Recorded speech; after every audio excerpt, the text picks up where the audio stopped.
Oftentimes we buy a home not really knowing how old the roof is other than a guess from our home inspector, but a little education goes a long way. Here are 3 things you should look for to tell if you have an aging roof. The first is curling shingles. The most obvious sign that a roof is at the end of its expected life is that the edges of the shingles will start to curl. This happens because the asphalt is starting to dry out, which means the shingles are losing their flexibility. When this happens, windstorms have a much higher chance of lifting those curling edges and blowing the shingles off. The second is granule loss. Granules are the little tiny pebbles that coat the shingles to keep the asphalt and fiberglass protected from the sun's UV rays. The best way to detect granule loss from the ground is to look for granules at the bottom of a gutter downspout.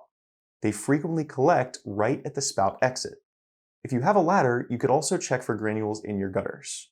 The third is excess staining.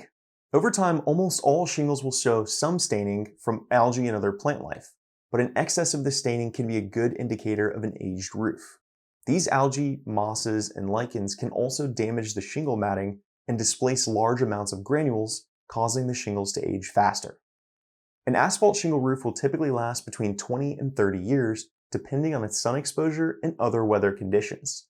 Keeping an eye out for these aging signs will enable you to schedule a replacement before your roof starts to leak, keeping your overall costs to a minimum. And, as always, seek a professional if you have any doubts or questions. We're here to help.